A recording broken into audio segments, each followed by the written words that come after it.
Can a 5-acre park heal a 70-year-old wound? Or is this just another bridge that can actually, if we don't keep our finger on the pulse, can bridge more division? Beneath the conversation of Halpern Park, there is a conversation that many of us in Dallas and beyond probably do not want to discuss. That topic is race between two communities who have long struggled, but also who have long battled one another. That is the Black and Latino community. Let's talk about race, baby. Let's talk about you and me. Let's talk about all the good things and the bad things that may be. Let's talk about race. Let's talk about race right after this.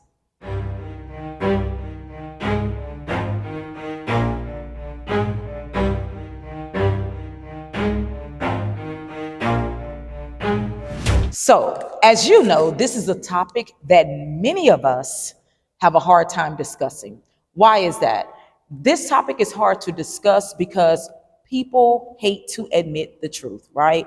They just hate to say, hey, even though on the surface, light cameras action, everybody's viewing the park, we're looking at the television, we're looking at the news, Fox 4, all of these channels, right?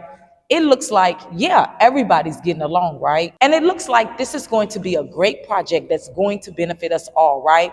Black and brown communities, white communities, everybody.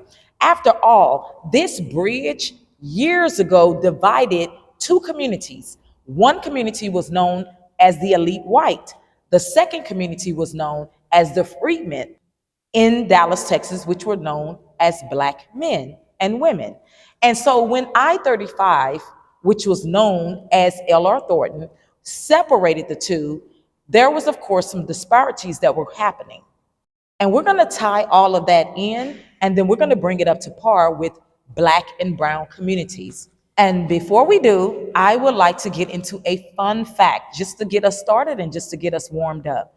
Because you may think that you know a lot about Halpern Park, but do you really? So let's find out, okay?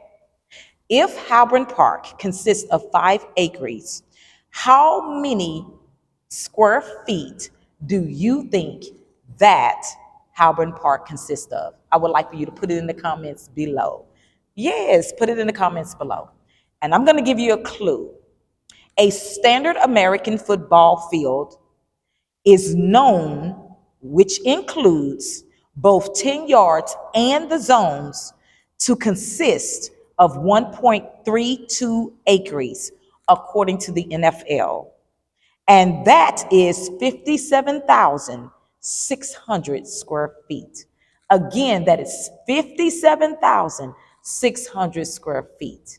So if Halpern Park consists of 5 acres, how many football fields do you believe can total Halpern Park? Put it in the comments, y'all. I want to see if you got your math. Go back to your math in school. Let me know what you got. Go back to your math. I wasn't good at math, y'all. I was good at other subjects, very good, but I wasn't good at math. It wasn't mine. So, have you guys figured it out yet? Have you figured it out? Okay, so here's the answer, right? So there are 43,560 square feet in one times. So 43,560 is going to be 2,017,800. Now, how many football fields can fit in Halpern Park? Let me tell you, to be exact, that would be 3.8 football fields. If you round that off, that would be 4 NFL football fields, y'all. That is a lot of land. Lots and lots and lots and lots of land. So anyway, I just wanted to let y'all know just how big, just how wide Halpern Park is. Now, just in case you didn't know, it was the Halpern Family Foundation who donated $23 million to this project. Okay? Now, they recognize that there was social injustice done with the I-35 bridge, which separated elite whites and the free Black men that were in Dallas, Black men Now, when they separated this with this bridge, of course, it cost 100 families to lose their homes and to lose their property. Okay? So it made a great divide. That's number one. It pushed some good people out, good black people, pushed out their jobs, pushed out their businesses, and it just done an economic justice, right? So when they come back around and they're building a bridge today, what we want to do is we want to deep dive. What has happened since 70 years ago up to today? What has changed? What dynamics have changed? And what are the influencing factors? And what are the influencing factors that no one else is talking about that I'm going to talk about right here on TCLN? Now, let you know who this particular episode is for. Just if you are a community activist right here in the Dallas, Texas area, and you fight for social issues and racial equality, this is definitely going to be for you. If you're one of the people that you love to keep up with development, real estate development, and social issues also at the same time, and how these developments affect race, affect jobs, and affect people in these local communities in Dallas, this is going to be. If you are one of those people that you grew up in Oak Cliff, now I'm a South Dallas baby, straight up South Dallas, right? I went to H.S. Thompson as a young girl, and I stayed in the South Dallas Project. I really, really did. Okay, I grew up in the era, honey, when they were talking about we are the world, we are the children, we are the ones who make a brighter day. So let's start living. Now, that's the era I grew up in South Dallas. We had community events, everybody would gather, and whatever was going on, people would get together and talk about it, right? Now, if you grew up in Oak Cliff and you grew up in this particular area, then you probably know some background. And if you don't, stay with me today because you're going to get some insights, right? And you can carry this with you because, again, TCLN educates to elevate. And last, if you one of those that you want to know how 1.5 billion over the next 5 years is going to affect not only the economy here in Dallas, but jobs between black and brown people, you want to stay in tune, especially if you are black and you know that black people in the United States deal with the lowest rate when it comes to unemployment. So again, this is for you. I'm not gonna keep you long. We're gonna hit those facts. We're gonna hit what's going on. And then I'm gonna tell you through leadership insight right here on TCLN how you can stay active and what you can do in your community.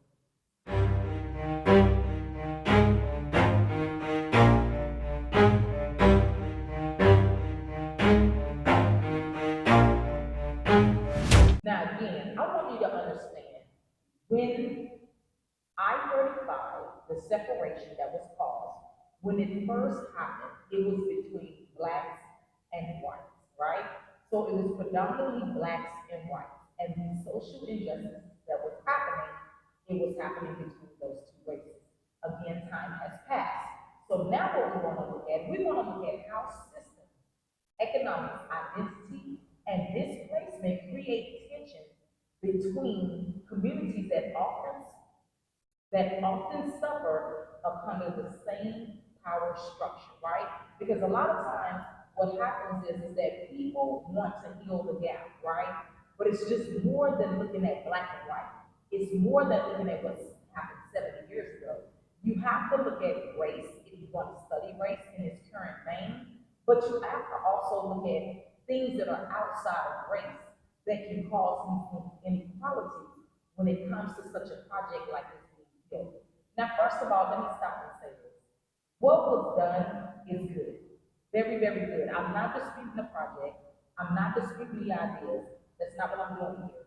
What I'm saying is that if we don't keep a watchful eye and we don't look at some of the issues that I'm about to name, then these things can very well affect and take you right back to a bridge of divide, which was the very thing you built the new bridge for to bring the people back together, right? So let's tap into it. I'm going to be reading some things, right? Because I can't remember all this stuff off verbatim, right?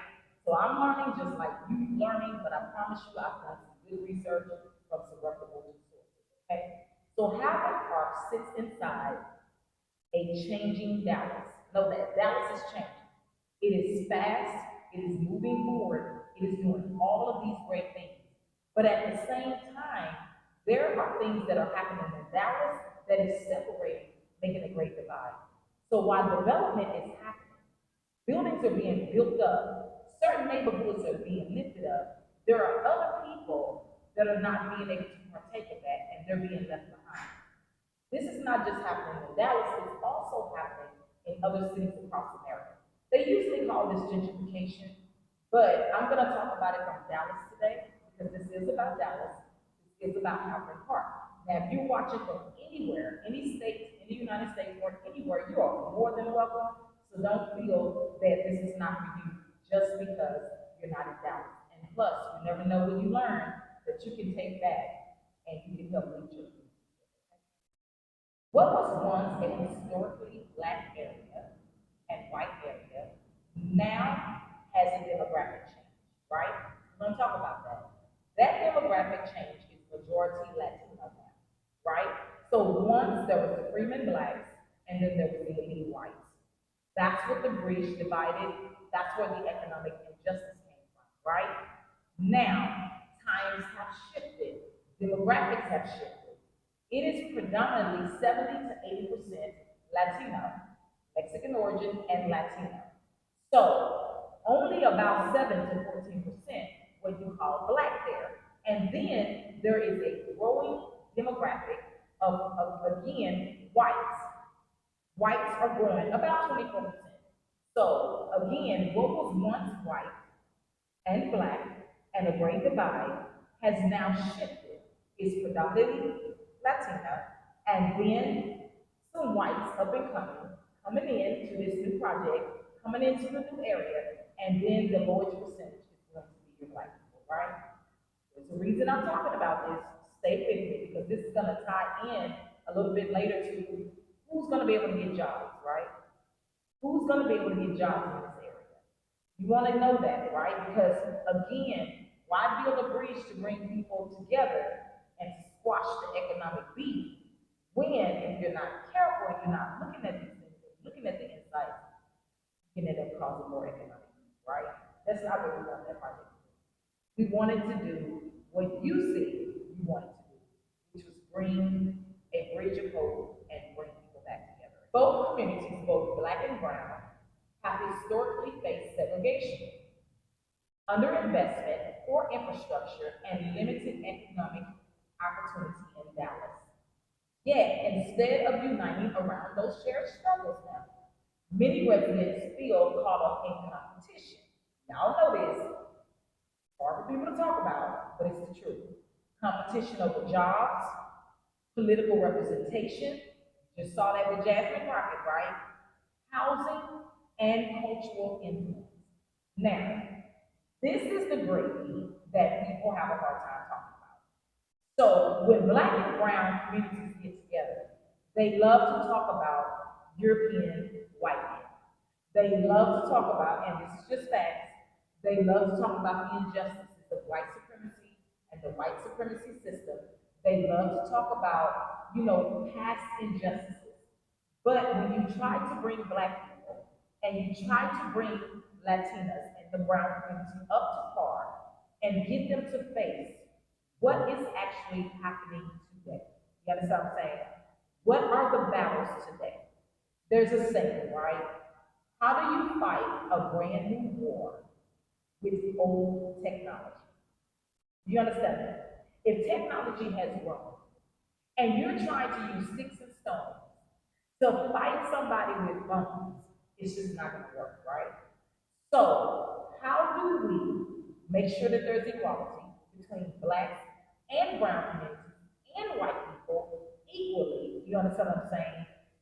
Versus blacks being pushed to the side, blacks being gentrified, blacks being out of a lot of jobs, Latinas and the white population constantly advancing. Because that's real.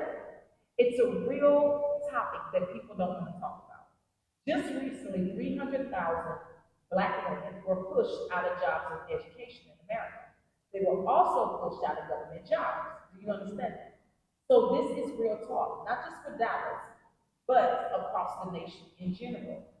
So if we're going to talk about building a bridge, and we're going to talk about healing a historical point, then we must talk about what's currently going on and what's been going on over the last 20, I would say 20, 10, you understand what I'm saying? Even 5 years up until recently. Because things have changed. They have so much changed. You don't just have predominantly white doctors anymore. That's been long gone. You don't just have predominantly white police officers anymore. That's been long gone. You have black captains, police people, all over the United States of America. You have all types of blacks, and you have all types of Latinos that are in charge, in positions, in courts, you understand what I'm saying?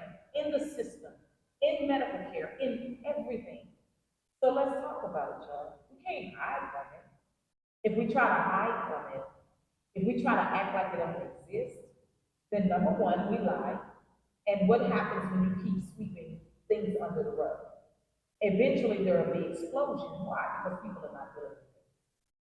They just keep saying, oh, we're fine, we're friends. That's just y'all thinking like that. When the data, when the facts say something totally different. And the attitudes of what we see every day in our world totally say something totally different. As neighborhoods change, some black residents fear displacement and the erasure of historic black places. Some Latino families, many also struggling economically, are moving into areas searching for affordability and opportunity.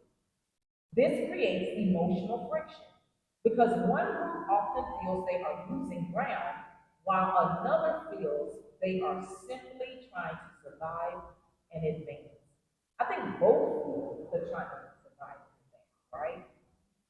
But we know, according to data, we know, according to facts, we know by the conversations that go on behind closed doors that there be some real things happening, right?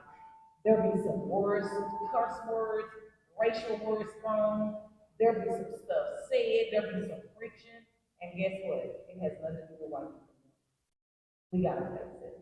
We gotta face it. We get real right here on TCLN Network. This is a different kind of news. What I do is I take the issues that are trending in mainstream news and I bring it to us so that we can use it as a tool so that we stay knowledgeable and educated. You understand what I'm saying? We just don't want to hear the news. We just don't want to consume it and say, okay, and keep going. We want to understand how does it affect us? What can we do with it? How does it make us better? How do you build communities out of it? How do you build conversations out of it? How do you make change? This is number thing for you, number one thing you want to do. You want to make some real change, right? And you do that by looking at your local news, discussing it, just like you be discussing Cardi B and who she's sleeping with, Nicki Minaj and what she's doing. You understand what I'm saying? You spend 10 hours a day in those people's business, you got to spend 10 hours a day in your own. Okay? Not 10, at least 2. Learning the laws around your local areas, being updated about what's going on. Do you even know your job that well? You're on your job. Do you know what's ahead? Have you researched it? Have you even stopped to say, hey, is my company doing good? Have you looked at any reports lately? You understand what I'm saying? How do you know there's not going to be a layoff right around the corner? Are you prepared? Is there any new development coming in your neighborhoods? Are you prepared? Do you know what's happening? Do you know how it's going to affect you? Hey, if you're going to gossip, baby, you better get to gossiping good, okay? You better get to doing your research saying, girl, did you know such and such and such is happening? Girl, they're about to have some layoffs. I'm going to be prepared, honey, because I'm going to be looking in advance. Do you understand what I'm saying? Know your stuff. Just like you know who Cardi B fight with, just like you know who she's sleeping with, you got to know your business. Know your stuff. Very, very important. Know your politicians, know your leaders in your area, know what districts you stay in. I don't care if you stay in the projects. Every district, every region you stay in has a number. Know that number. Get up there on Google, find out what leaders, what politicians, what people are in your district, and read about them. Read about them. Go to your local library. You have the voter registration notebook. Read, honey. Find out who they are, what they doing, and don't just listen to smooth talk. What you want to do is put their name into research and say, what have they previously done? Because if they previously done something, that means that they can do it again. You understand what I'm saying? Know your stuff, guys. This is important. I'm stopping to remind you that. Also, hit that subscription button right there on the TCLN network. Make sure you subscribe if you enjoy the content so far, but also make sure you like and share with someone else that you know they need content. Okay? Now, I know I talked a little bit about Black and Latino, but I'm gonna get to the real issue. The real issue is not Black and brown. It's not race. You know that. The real issue is limited jobs, limited affordable housing, limited political influence, and limited economic mobility. And did you hear those key words I said? I said limited. Why? Why did I say limited? Because we're always forced to think that everything is a constraint, that everything is so limited, that, oh my God, I better get it before you get it. We gotta survive before you survive. You understand what I'm saying? I gotta step all over your head just to get what I want. No, we can't let y'all be over us. We gotta dominate. We gotta rule. The truth is, guys, nothing is limited. Nothing at all. The only thing that's limited is our mindset. Our mindsets are limited. Why are they limited? Because we don't do our research. We don't know what's going on. We don't sit down and we don't have conversations. People feed off divide. They feed off of hurt and struggles. People feed off of it. And when you do that, you have a limited mindset. When we have a limited mindset, what does that cause? It calls fights. Fights in the name of what? With cute little terms called race.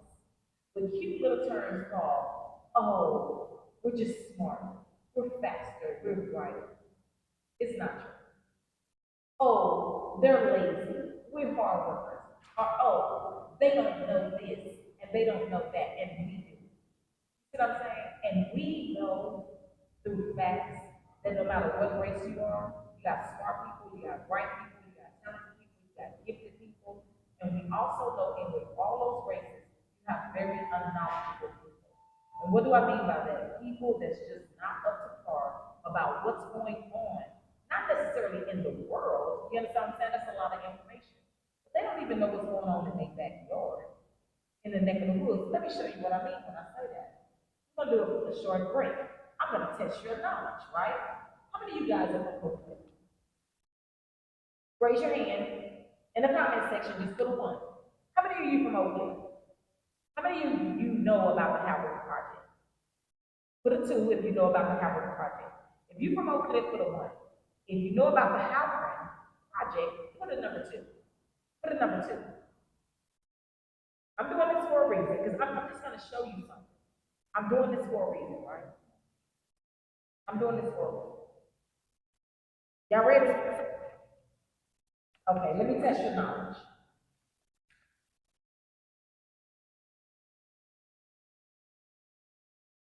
What are three economic and social impact facts that are wrapped around Halperin Park in Oakland?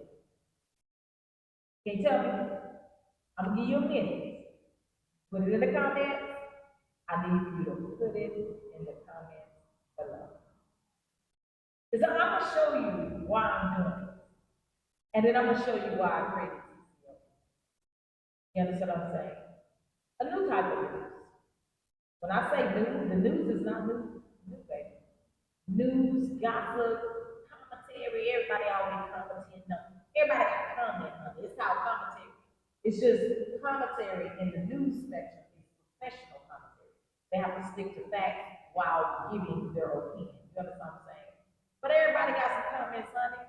Everybody been gossiping about news around the corner, big mama, South Dallas, all that. You know that, right? But let's test your knowledge. Number one, massive economic projection. Despite its 2.8 acre first phase, remember it consists of 5 acres. This is the first phase. Expanding to 5 acres, the park is projected to generate roughly 1 billion in 5 years. Ooh, that's a lot of money. 1 billion in 5 years. And that's not long, guys. You know how fast 5 years go by, right? Okay? In economic impact, in its first 5 years, to act as a catalyst for surrounding development. You guys know that? Why do you think that you should know that? Why do you think that you should know about 1 billion impact that's going to be happening in the Oak Cliff area and surrounding development? Well, number one, jobs. Number one, entrepreneurship. What contracts can you sign up with the government where you can maybe help out the park just in case they be doing some bids and some contracts?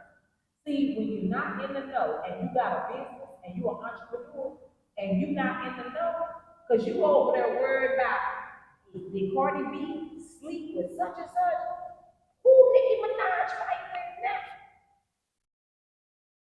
You got to be in the know. You got to know what's going on in your neighborhoods. You got to know what's going on. You understand what I'm saying? Do you know there are a lot of black people talking about we ain't got no job? But just think, if they was watching shows like this, instead of listening to rap music all day long, instead of sitting up there watching entertainment all day long. 1 billion over 5 years. Who you think gonna have a head up in all that? Well, y'all better get it together. I'm telling you, you better get it together, okay? Number two, local cultural significance. Let's see how much you guys know. Because, see, I didn't know this. You think I knew it? Though I had to research it. I didn't know it. I'm learning just like you learn. You understand what I'm saying? So as I learn, I share with you. That's what TCLN network is all about. We take that news and we use it to our advantage. Project was championed by the Halperin Family Foundation. Do you know who put it there? Do you know who the Halperin family is? Well, I'm pretty sure some of you guys didn't know. You just thought it was called a Halperin Park, right? They wanted to prioritize connecting community over corporate naming convention. So that's their ideal, right? Their ideal. They wanted to make sure that this brought in community and that when people will come to visit, that they will be able to bear witness to community and a thriving communities, right? Okay? Now, the Howard family is known to make impact in business, real estate, and philanthropy. You understand? So Mr. Jim Halperin and his family are the co-founders Heritage Auction, one of the world's largest auction houses. Okay? So Mr. Jim has been married to his wife Gail since 1984. Let's see how much we don't know. And you're like, well, what does that got to do with us? Nobody care. Well, if you're going to be hanging out in the park, you're going to benefit from it. At least know who contributed so that you will be able to benefit from something like that. Look, guys, we can't run around ignorant all